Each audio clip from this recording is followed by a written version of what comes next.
Ito rin sa kabila, dito ang Oslo University. Okay, so dalhin ko kayo dito sa view ng Oslo University.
Theater na to, ito yung mga artista ng mga panahon dito sila. Teatro to, live.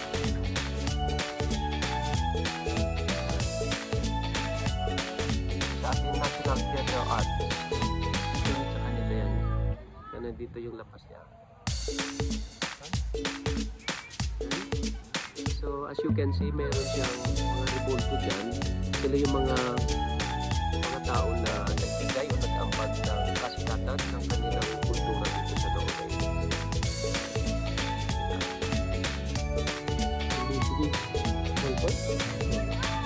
Mga 1700s pa sila.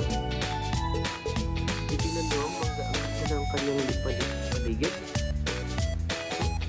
It is well ganda ng landscape.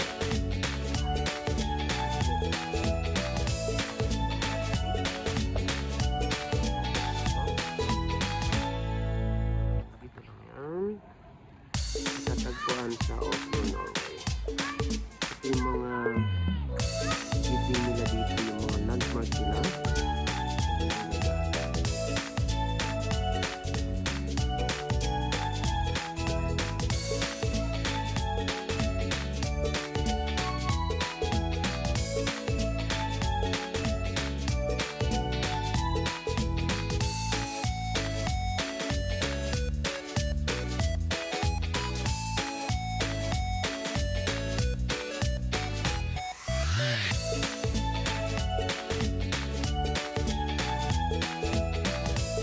Rin sa kabila, dito ang Oslo University. Okay, so dalhin ko kayo dito sa view ng Oslo University. Napakasimple siya. Kung sa Pilipinas, yung University of the Philippines, pero sila meron din ito, yung front building nila. Ganito lang sila kasimple. Ito Oslo University main entrance. Ayan.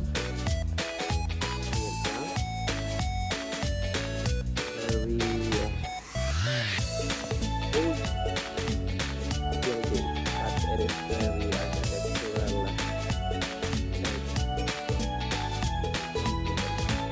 Simple lang siya. Yan ang main entrance. And isa to sa mga universities na mahirap mapasok kasi if you are not really good, if you are not really intelligent, you cannot be admitted or be part of this university. Ang hirap ng school na to. Yung summer, etong bus na to, ito yung mga tourist bus na umiikot sa bayan. Yan. So, mataas kita lahat ng mga buildings, lahat ng mga magagandang tanawin sa Oslo habang naglilibot sila. Ayun siya. Tourist. Pwede sa kanya. Hindi ko naman lang kung magkano ang bayan. Yan. Yan.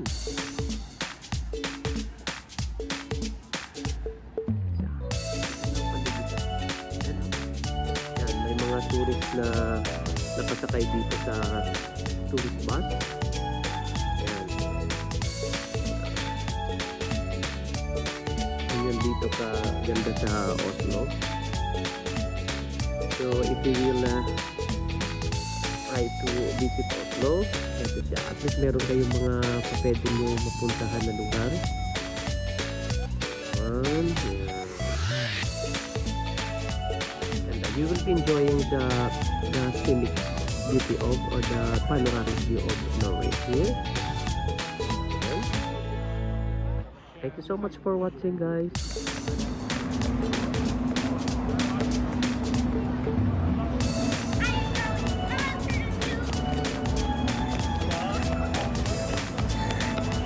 Tatay, kom tok din.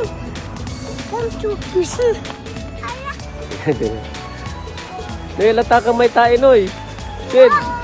Si Cedric. Wow, ang ganda, anak, no? So cool. Gisat, anak.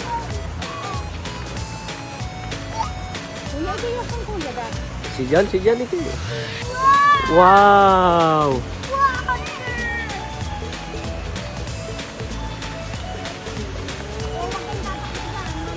Nok, malunod kayo dyan, anak.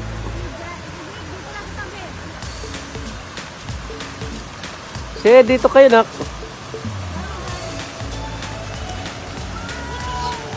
Allergi. Hmm? Allergi. La.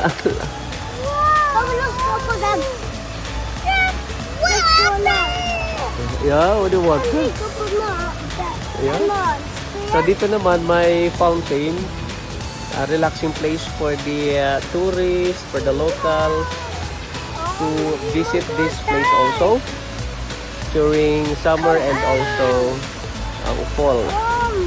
Yan, kasi hindi pa masyado malamig. So this is located ang nasa bayan siya. Located in the middle of Oslo. Yan, dito siya.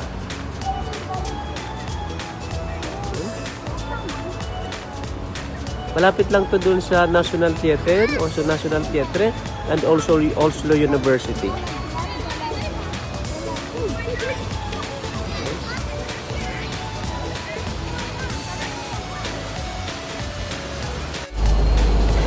Punta naman tayo dito. Halika na. Punta tayo dito sa tinatawag naming Stortinget. Itong Stortinget na to, ayan, yan kung sa Pilipinas, yan ang Congress natin. Kongreso. Yeah, so dito ginagawa ang mga batas. Yan, yung parang sa atin, parang Congress din. Ito ang hindi mo pwedeng makaligtaan dito kapag pumunta ka ng Oslo City ay itong building na to. Yeah. Demonstrador. Okay, so yan ang ano namin dito. Ang tinatawag na Stortinget or Congress. And so itong building na to, itong katabi, anong building nga yan, pre? Yung Grand Hotel. Ayan. Cedric, vi kan sätta oss där. It is Grand Hotel here. Grand Hotel yan. Katabi ng Congress. So kapag pumunta ka ng Oslo, at ito ang hindi mo pwedeng kaligtaan at magpa-picture dyan sa lugar na yan. Kasi nung una ako dito, dyan ako unang nagpa-picture at dinala ni Mrs. Kasi isa yan sa mga landmark ng Oslo na hindi mo pwedeng kaligtaan. Ito sino ito? Ito si Carl Joseph Hambro. Yan, Stortinget's president. Naging siya yung first president, Congress president. Yeah. Ayan. Ito naman, yung mga building na yan, mga katabi niya, yung mga restaurant sa baba. Kung titingnan